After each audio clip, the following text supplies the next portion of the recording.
درود بی پایان به ایران، درود بی پایان به تو. افشین هستم با 288مین اپوزیت. این برنامه داستانی است که از به هم چسباندن اخبار جمهوری اسلامی به دست می آید و با هدف اطلاع رسانی تهیه می شود. نادان صاحب قدرت خطرناک است چون نمی داند. در دنیای سیاست قدرت به نادان هدیه می شود تا از آن نادانی سود برساند. این سود همراه با ضرر ملت است. شکست حکومتی که برآمده از ملت نباشد پیروزی ملت است. در برنامه این هفته نخست سخنان رئیس جمهور منتخب در بوجنورد بررسی شده، سپس از یکی از ویژگی‌های رئیس جدید قوه قضاییه حکومت اسلامی مطلع می‌شویم. روز یکشنبه 23 تیر ماه حسن روحانی رئیس جمهور منتخب شورای نگهبان رهبری قبل از مردم به خراسان شمالی سفر کرد. در جریان این سفر طبق معمول چیکار کرد؟ سخنرانی کرد. اونم نه یکی، نه دوتا، 3-4 تا سخنرانی در یک روز. رئیس جمهور حکومت اسلامی در عموم این سخنرانی ها سعی میکنه به مردم بقبولونه که جمهوری اسلامی اونقدام که مردم فکر میکنن ناکارآمد و فاسد نیست. کلا همه مسئولین با همین روی کرد میرن پشت تریبون این روزها.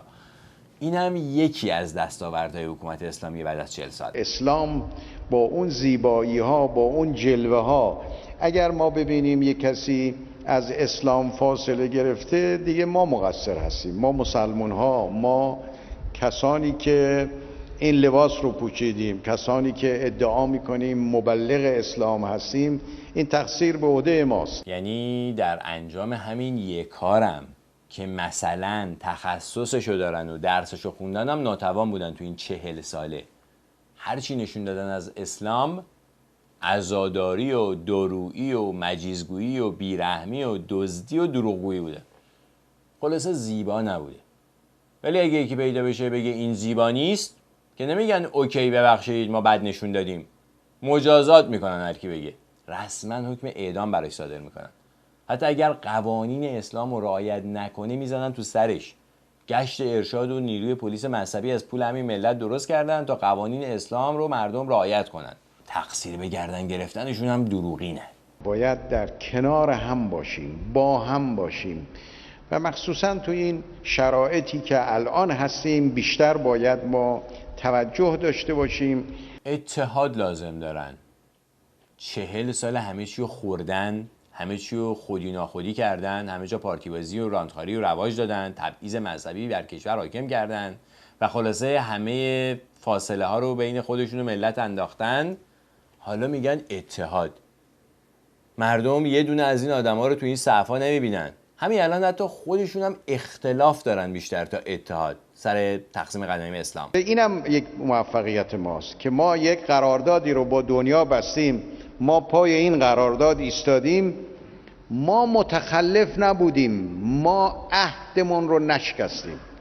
این از لحاظ اخلاقی برای ما خیلی مهمه. من در همین سفر اخیرم در اجلاس شانگهای 2 نفر از سران دنیا به من گفتند شما در مسئله برجام پیروز بزرگ سیاسی و اخلاقی در تاریخ هستید. بعد از پایان جنگ ایران عراق هم اومدن گفتن صدام شکست خورد، ما پیروز شدیم. ولی 30,000 کیلومتر مربع از خاک ایران باخته بودن به صدام. شانس آوردیم استکبار اومد، تونستیم پس بگیریم اون زمینه رو. با اون همه تلفات که هنوز بعد از 30 سال جنازه های همون پیروزی رو دارن میارن داخل. الان هم این همه تحریم رو اقتصاد ایرانه، مردم ایران کمرشون داره زیر این فشار این تحریما خرد میشه، اینا میگن ما پیروز شدیم. جرأت هم ندارن از خود مردم بپرسن. از 2 تا خارجی ناشناس به حرف اونا استناد میکنن که مردم ایران پیروز شدن. مردم ایران در این 40 سال گذشته متوجه شدن که پیروزی‌های جمهوری اسلامی بسیار دردآور و همراه با ضرر سنگین برای ملت است. مثل شکست میمونه برای ملت. نفت ما 1 میلیون بشکه صادر میشد، نفت و میعانات.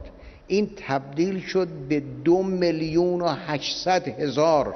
البته نفت ما، یعنی نفت ایران، در زمان قبل از انقلاب شکوهمند 5.5 میلیون بشکه صادر میشد که بعد از 37 سال و با توسل به دستاورد برجام هسته‌ای به نصف 37 سال قبل خودش رسیده بود که این افتخار جمهوری اسلامی. حالا هم که به صفر نزدیک شده. بعد میان به مردم میگن این پیروزیه. اروپایی‌ها متاسفانه یا نخواستن یا نتونستن، حالا خودشون میگن نتونستیم، اما در این حال آمریکا در این داستان تنها موند. آمریکا تنها مونده. تمام شرکت‌های اروپایی و چینی و ژاپنی و روسی و هر چی که بگی سرمایه‌گذاریشون رو در ایران متوقف کردن. نفتکش‌های جمهوری اسلامی رو چپ و چهارسو توقیف میکنن در گذرگاه‌های بین‌المللی. وزیر خارجه اینا رو تو نیویورک به 4 تا کوچه و 2 تا خیابون محدود میکنن. بعد آمریکا تنها مونده. به همین میزان میشه به دیگر ادعاهای رئیس جمهور منتخب شورای نگهبان رهبری اعتماد کرد. سخت بود و سخت هست. زندگی در این 14 ماه سخت بود و هنوزم سخت هست. شما ببینید وقتی از همه طرف میان یک قدرت بزرگی که زورگویی میکنه در برابر فروش نفت ما، در برابر صادرات ما، در برابر فعالیت بانکی ما، همون که تنها مونده این کارا رو کرده ها. یه کاری کرده حتی دوستای جمهوری اسلامی جرئت نکنن بهش نزدیک شن، فقط از دور باهاش بای بای میکنن یا تو مراسم بین المللی یواشکی میان در گوششون میگن شما پیروز شدید. زورگویی اونا هم اینه که میگن در یمن دخالت نکنید، نیروهای نظامیتون از سوریه بیارید بیرون، شبه نظامیان افراطی و خشونت طلب در عراق تربیت نکنید، از همکاری با طالبان دست بردارید و به دشمنی با اسرائیل پایان بدید. میتونید بودجه این دخالت ها رو صرف مردم نیازمندتون کنید. این برای جمهوری اسلامی زوره. نمیشه سر فرود آورد. یک قدرت بزرگی که داره زورگویی میکنه، خود در برابرش باید ایستاد، از زورگویی دست برداره. ما همیشه آماده ایم برای مذاکره. الان یه وضعیتی شده که هر دو طرف مجادله میگن ما آماده ایم برای مذاکره، ولی این اونو تهدید میکنه، اون اینو تهدید میکنه، اون نفتکش اینو توقیف میکنه، این تنگه هرمز رو مینگذاری میکنه، این پهپاد اونو میزنه، اون پهپاد اینو میزنه، این میگه به ما نخورده.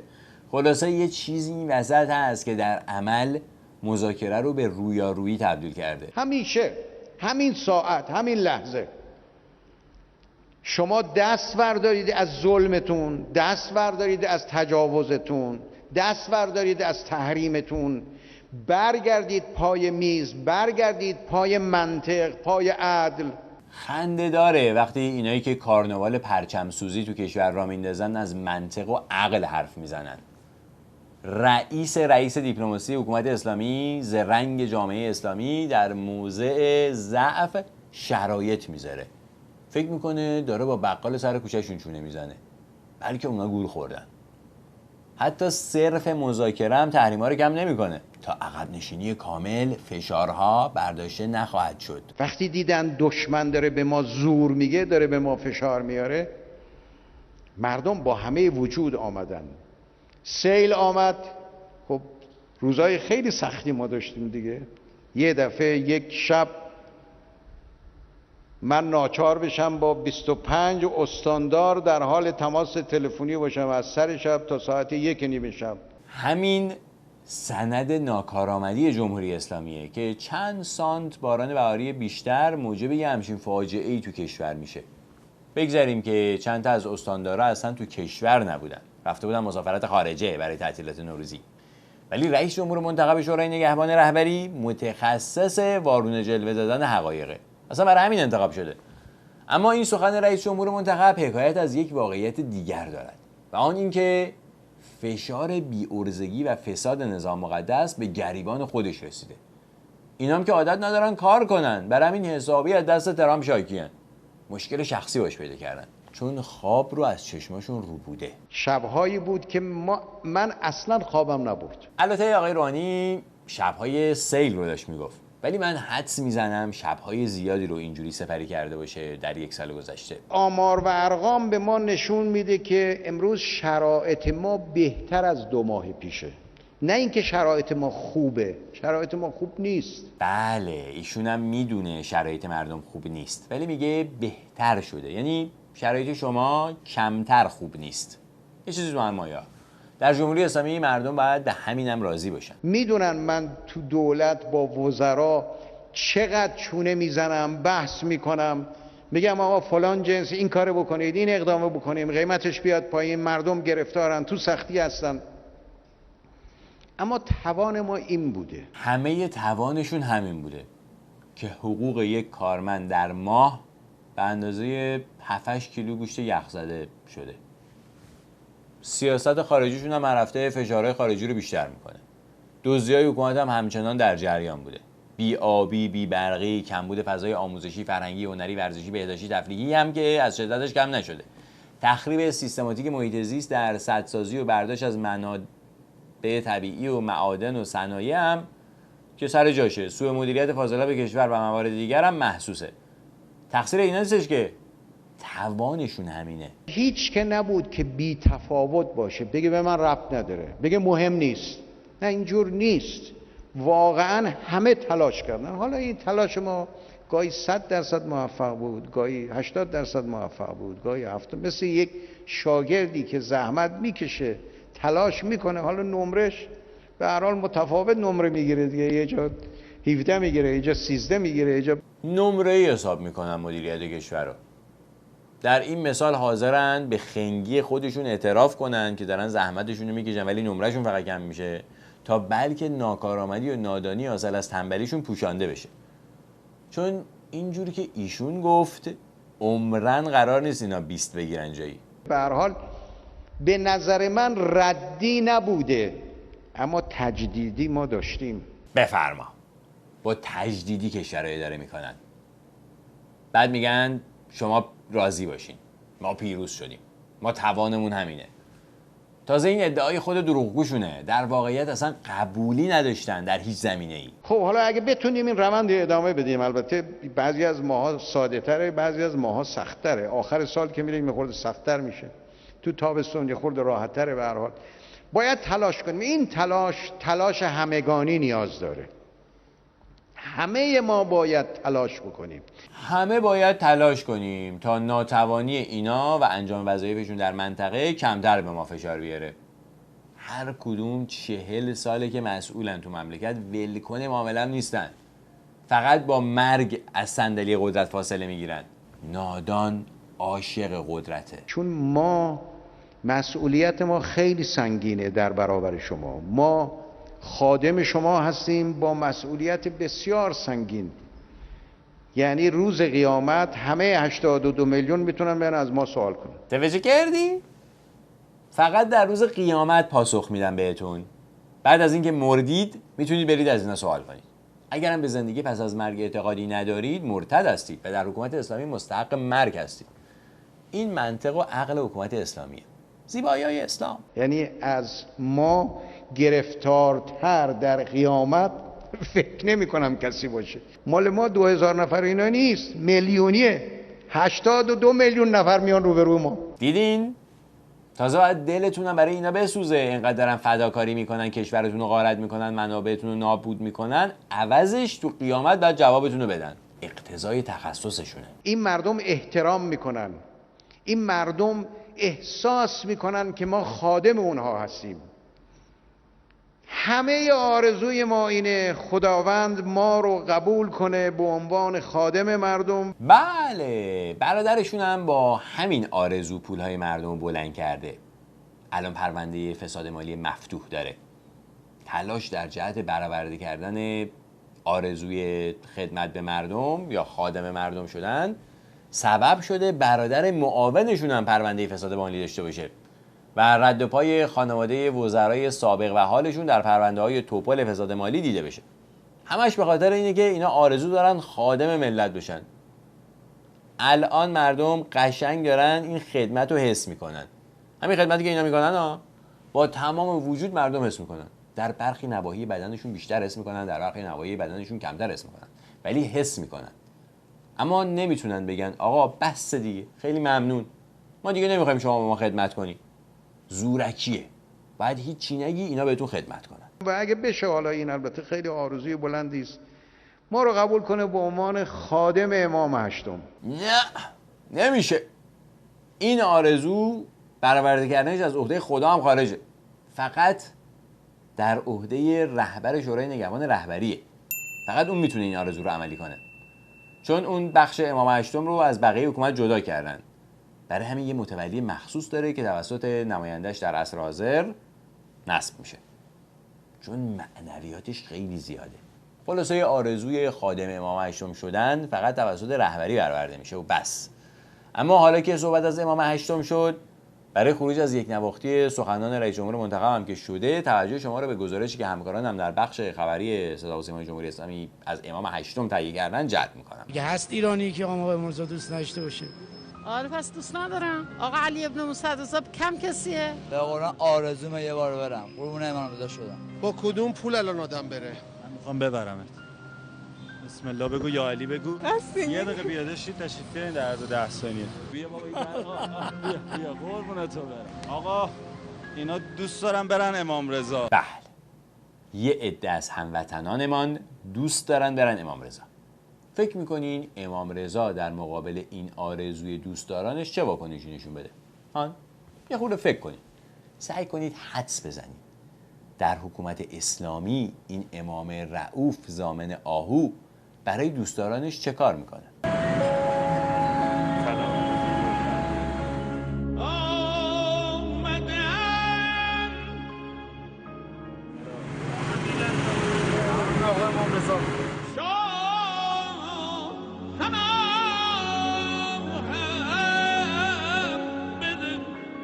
کاش که مامانم بود. خیلی سورپرایز خوب بود. چیزی نمیتونم بگم، واقعا ممنونم. امام رضا سورپرایزت خیلی عالی بود. این بیچاره ها صابون به دل خودشون زده بودن، الان یه بلیت مجانی مشهد میگیرن. امام رضا با اون همه مستقلات و اموال و برج و بالوی طلا فقط پرچمشو میده به ملت، اونم فقط برای اینکه بو کنن. این خودش معرف سطح بخشش امامان شیعه به مردم جامعه است. پولهای درون ذریع و درآمد حاصل از موقوفات و شرکت‌ها و دارایی‌های امام هشتم متعلق به خادمینشه. برای همین رئیس جمهور منتخب می‌خواست خادم امام رضا بشه. در جمهوری اسلامی امامان در همین حد میتونن آرزوی دوستداران معمولیشون رو برآورده کنن. بو کردن پرچم. برای اینکه با مختصات خادمین امام هشتم بهتر آشنا بشین، میریم سراغ یکی از خادمین قبلی امام هشتم که این روزها چپ و چارسو سخنرانی میکنه. از این همایش میره به اون مراسم، از اون مراسم میره به این یادواره، از این یادواره میره به اون گردهمایی. اگر هم جایی نداشته باشه که بره، تو دفتر خودش برای کارمنداش سخنرانی میکنه. حجت الاسلام و المسلمین رئیسی در یک نشست هماندیشی پای صحبت شمار زیادی از فعالان و کارشناسان محیط زیست نشست. ما با این همه اسناد بالادستی هیچ نیازی به توافقنامه‌های مثل پاریس و دیگر توافقنامه‌ها نداریم که ما رو موظف کنه. ما به قدر کافی عقلمون، نقلمون، قوانینمون، اسناد بالادستیمون ما رو موظف کرده به حفظ محیط زیست. صداش هم بالا و پایین میکنه موقع سخنرانی و فکر میکنه جمع رو تحت تاثیر قرار میده. کلا خیلی با خودش حال میکنه. این 40 ساله همه فعالین محیط زیست دارن خودشون رو در دیوار میزنن، میگن آقا این قوانین از محیطبانان حمایت نمیکنه. با همه عقلشون و نقلشون و اسناد بالا و پایینشون هیچ توجهی نمیکردن، چون میخواستن جواز شکار بفروشن به رفقای اروپاییشون. آخه معنویات سرشاری درش نهفته است. از نابودی محیط زیست هم که دیگه لازم نیست سندی ارائه بشه. از در خونتون که بیاین بیرون، یا بوش میخوره زیر دماغتون یا گرد و غبارش میره تو حلقتون. همین آقا که از شهر امام هشتم اومده، قبل از اینکه سر این شغل جدید فرستاده بشه، مدیر یه مؤسسه‌ای بود که یکی از شرکت‌های اون مؤسسه شرکتی است به نام مهاب قدس، سدساز معاف از مالیات آستان قدس رضا. فعالیت این شرکت سهم بسزایی در نابودی محیط زیست ایران ایفا کرده، از جمله خشک شدن تمامی دشت‌های خراسان جنوبی و خالی شدن یک عالمه روستا در اون منطقه، تبدیل شدن پرآبترین رودخانه کشور به دریاچه نمک در خوزستان و خشک کردن بزرگترین و پرآبترین دریاچه کشور در آذربایجان، که اینها گوشه ای از صدماتی هستش که شرکت مهاب قدس به محیط زیست ایران وارد کرده. حالا همین آدم یه دفعه محیط زیست دوست شده، نشست هماندیشی برگزار میکنه با فعالین محیط زیست. براش مهم شده.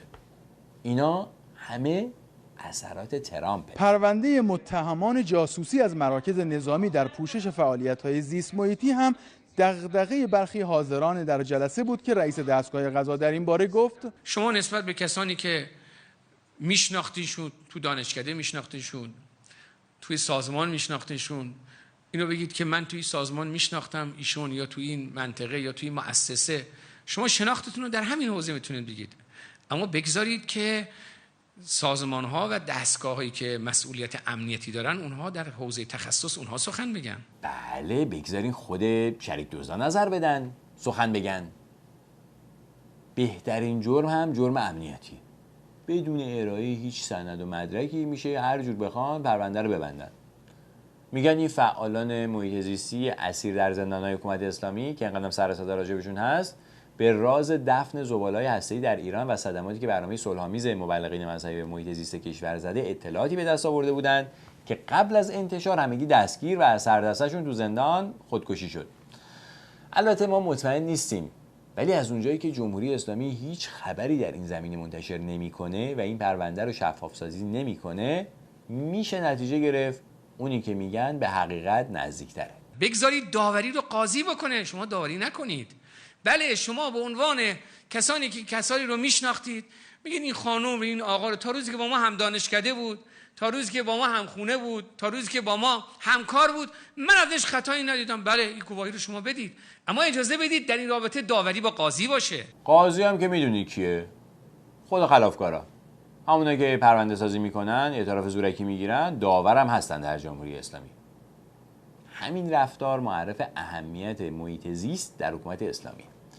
اما رئیس دستگاه قضا که قبلا خادم امام هشتم بوده، فردای نشست محیط زیستی تو دفترش برای کارمنداش سخنرانی کرد، اونم جلوی دوربینای تلویزیونی. رئیس قوه قضاییه اشاره هم به حقوق عامه کرد و گفت سازمان‌ها و دستگاه‌ها باید به تعهداتشون در قبال مردم پایبند باشن و از نقض تعهد پرهیز کنن. مثلا فرض کنید در خودرو متعهد شدن در فلان تاریخ خودرو رو تحویل متقاضی بدن با این قیمت. اگر که شرکت‌های مربوطه بیان یک طرفه قیمت رو تغییر دادن، چیزی که پایبند بونن، تعهد کردن، زمان اون رو تغییر بدن به میل خودشون، این خلاف حقوق عامه است. خلاف حقوق عامه است، ولی مثل آب خوردن انجام میدن در جمهوری اسلامی. تا همین الان حتی حرفش هم نمیزدن. البته حالا به خاطر فشارهای ترامپ و نارضایتی عمومی اینا حقوق عامه شناس شدن، دارن سعی میکنن به مردم بقبولونن اینا به فکر مردم هن. دستشون با اونا توی کاسه نیست. اما حتی بعد از بیان این سخنان هیچ برخوردی با اون شرکت خودروسازی‌ها نشد. همون شرکت خودروسازی‌ها که این کلاه سر مردم گذاشتن، اونم هزاران نفر گذاشتن، هیچ برخوردی باشون نشد. حتی در حد 2 خط خبرم برخورد نشد. برخوردن بشه نهایتاً دوباره دست میکنن تو خزانه کشور، یعنی همون جیب ملت، و خسارت پرداخت میکنن، مثل خسارتی که بابت مؤسسات مالی پرداخت کردن. آخرم معلوم نشد که اون 20-30 هزار میلیارد تومانی که میگن هر دفعه بیشتر میشه، بالاخره چی شد؟ کجا رفت؟ چه اتفاقی برای اون پولا افتاد؟ رئیس قضا فردای سخنرانی برای مقامات برجسته قضا با وزیر اقتصاد نشست برگزار کرد و اونجا هم چی؟ سخنرانی کرد. رئیس قوه قضاییه در دیدار وزیر اقتصاد و رئیس و مدیران سازمان مالیات بر ساماندهی مالیات‌های معوق، حذف فرار مالیاتی و ایجاد نظام هوشمند مالیاتی تاکید کرد و گفت راه فرار مالیاتی باید بسته بشه. ولی از چگونه شما از یک کارمندی همراه با این که داره حقوقش پرداخت میشه مالیاتشو دریافت میکنید؟ درست هم همینه. اما چطوری کسی درآمدهای بالایی در این کشور داره؟ شما هم میدونید، ما هم بی اطلاع نیستیم که اینا باید بیان مالیاتشون رو پرداخت بکنن. که خب نمیان پرداخت کنن. هم میدونن ها. یکیش همین خودروسازی هستن. اون یکیش خود آستان قدس امام هشتمه که امام 13 هم قانونا از مالیات معافشون کرده بود و وقتی 3-4 سال پیش سر صداش در اومد، امام 14 هم گفت برای ظاهرسازی هم که شده حداقل 2-3 تا فرم مالیاتی پر کنن. دیگه عرض کنم خدمتتون که بنیاد شهید، بنیاد مستضعفان، قرارگاه خاتم الانبیا و ستاد اجرایی فرمان امام، دفاتر آیات اعظام و یه 2 جین دیگه نهادهای مذهبی که همگی صاحب تجارتخونه‌های عریض و طویل هستن از مالیات معافن. کلاً دزدی از اموال عمومی در حکومت اسلامی مالیات نداره. نقش مؤثر ائمه جمعه در کاهش ورودی پرونده ها به دادگستری. رئیس قوه قضاییه که سخنران دومین روز گردهمایی ائمه جمعه سراسر کشور بود، باز هم از عزم دستگاه قضا برای مبارزه قاطع و عبرت‌آموز با مفاسد اقتصادی گفت و تاکید کرد. عرض نکردم هر روز پا میشه میره سخنرانی؟ من نمیدونم که کار میکنه این رئیس قوه قضا. جالب موضوع همه این سخنرانی‌ها یه جوری میرسه به فساد حکومتی که با همکاری قوه قضا در جریانه. مسائل مالی و اینها خیلیش میتونه با کد خداوندشی حل بشه و اینها در جهت کاهش ورودی مؤثره و نقش شما در این قضیه که چند تا ریش سفید رو در منطقه امر کنید که این مسائل رو خودشون حل کنن، به دادگستری و عدلیه کشیده نشه تا ما بتونیم به جرائم سازمان یافته برسیم، ما بتونیم به مفسدین اقتصادی برسیم، ما بتونیم اونهایی که با جامعه دارن بازی میکنن، با قوانین دارن بازی میکنن، با امنیت جامعه دارن بازی میکنن، ما بتونیم اینها کمرشون رو بشکنیم انشالله. توجه کردی؟ دلیلی که الان نمیتونن کمر مفسدین حکومتی رو بشکنن این نیستش که به کمر خودشون آسیب میرسه. دلیلش اینه که دستگاه قضا وقت نداره، از بس پرونده قضایی داره. حالا قراره همین کارشون هم که نسبت اونیم انجام میدادن محول کنن به یه سری آدم از خودشون تنبل‌تر تا اونا با ریش سفیدی به پرونده‌های قضایی رسیدگی کنن. کم معنویات در می آوردن، حالا یه منبع معنویات دیگه براشون دستگاه قضا درست کرد. بدبستون دارن در جمهوری اسلامی. عبدالناصر همتی همچنین بر عزم جدی برای برخورد با کسانی که ارز ناشی از صادرات را به کشور برگشت ندادند خبر داد. تعدادی رو معرفی کردیم به قوه قضاییه، کسانی بودن که متاسفانه اصلا نه آدرسی ازشون داریم نه نشانی ازشون است. معلومه که از کارت‌های یه بار مصرف یا موارد این استفاده کردن که قوه قضاییه و بازپرس محترم داره پیگیری میکنه. بله. خود اینا همین بانک مرکزی 20 میلیارد دلار ارز 4200 تومانی داده به یه سری آدم که حداقل یه 10-12 میلیارد دلارش کلا گم شده، معلوم نیست چی شده. میگن کارت یه بار مصرف استفاده کردن، انگار با گیفت کارت میرفتن 10-12 میلیارد دلار ارز دریافت میکردن از دولت. رئیس بانک مرکزی میگه هیچ اثری از آثارشون نیست. هیچ کس هم نمیاد گوش این رئیس بانک مرکزی رو بپیچونه بگه یعنی هیچ اثری از آثارشون نیست، پولا کجاست؟ ولی اگه یه کسی در یه شهری، در یه محله‌ای، در یه کوچه‌ای، تو خونه‌اش، تو فضای مجازی که با دوستان خودش داره یه چیزی بنویسه که بی احترامی به پیامبر اسلام معنی بشه اون چیز، همین دستگاه قضایی در اسرع وقت آثارش رو پیدا میکنه و اون شخص رو به اشد مجازات میرسونه. در برخورد با فساد اقتصادی خط قرمز نداریم.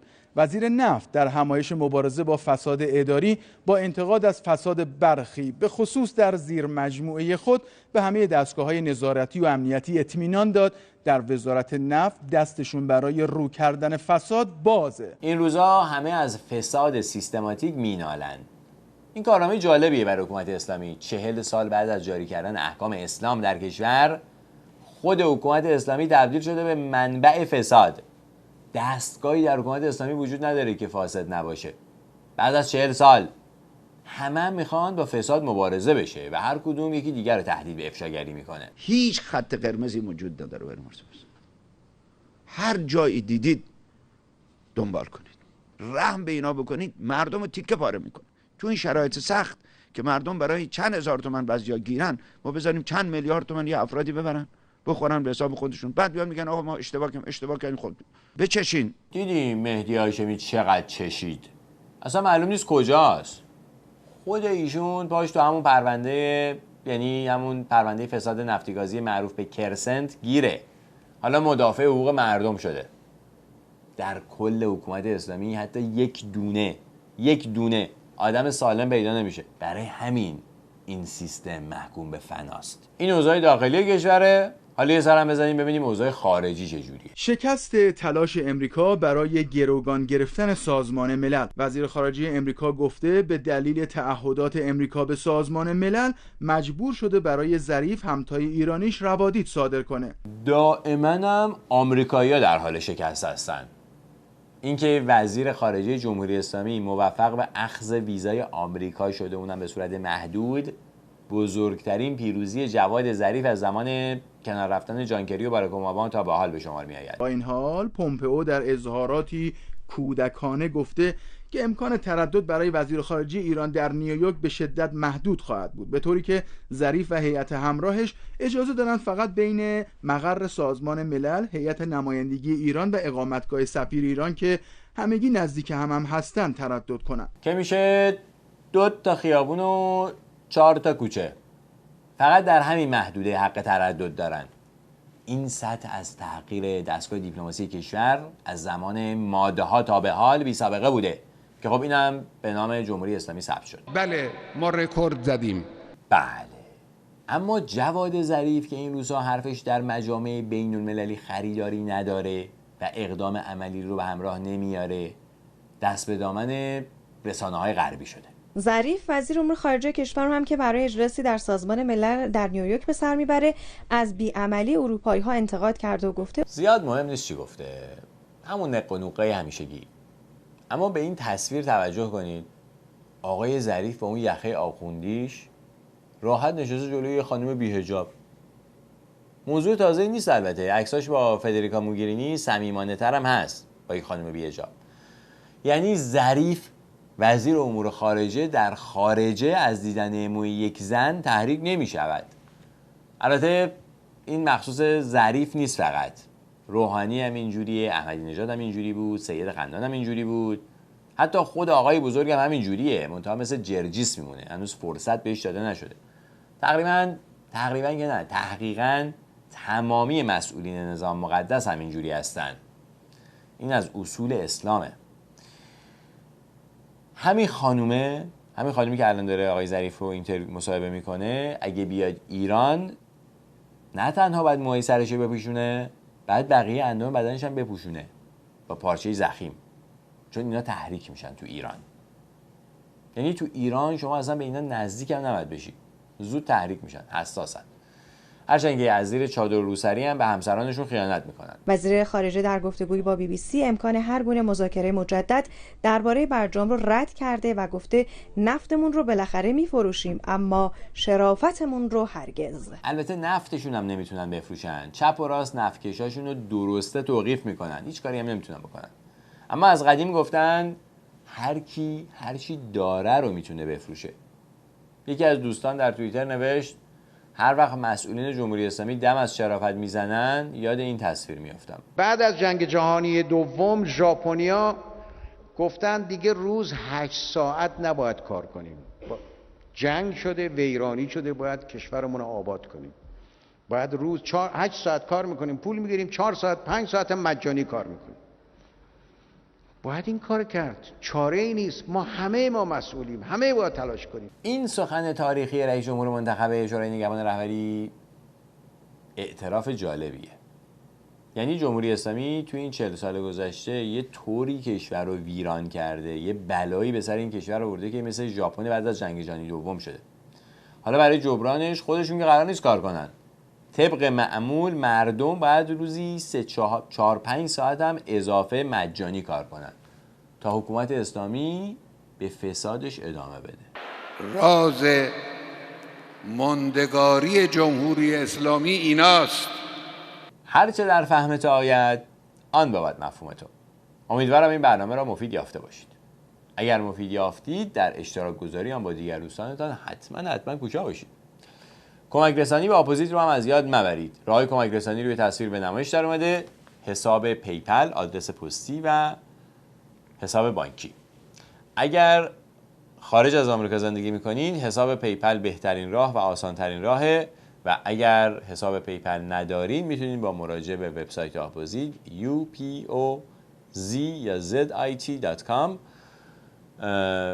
تشریف ببرین و اونجا روی این آیکون دونیت اگر کلیک بکنین امکان کمک با کردیت کارت براتون فراهم میشه.